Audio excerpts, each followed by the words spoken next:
நீயும் ஒரு கோடீஸ்வரன் ஆகலாம். இது மாயமோ மந்திரமோ இல்லை, கற்பனையில் உருவாக்கிய கதையும் இல்லை. நீ இப்போது தெருக்கோடியில் இருந்தாலும் முதல் கொடியை நீதான் ஈட்ட வேண்டும்.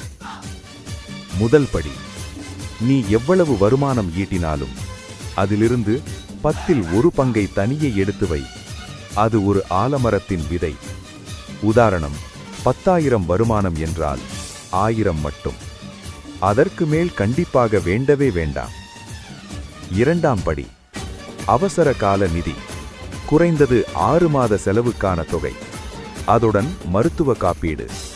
இதற்கு தேவையான தொகையை ஒதுக்கிய பின் 10இல் பாதி கூட சேமிக்கலாம். ஒதுக்கி வைத்த பணத்தை ஒருபோதும் அவசரமில்லாமல் பயன்படுத்தாதே. மூன்றாம் படி, அடுத்ததாக அதை எப்படி அறிவார்ந்த முறையில் வளர்ப்பது, மேலும் அதிகம் சம்பாதிக்கும் திறமையை எப்படி வளர்த்துக் கொள்வது என்று அடுத்தடுத்த படிகளை விழுதுகள் வேறாவது போல் அந்த வளரும் பணமே அதற்கான வழியை உனக்கு கற்றுத்தரும். கடைசி படி, செல்வந்தர்கள் இன்றும் இந்த வழியில்தான் பயணிக்கிறார்கள். நீயும் இந்த பாதையில் தொடர்ந்து நடந்தால் ஒரு நாள் நீயும் ஒரு கோடீஸ்வரன்தான்.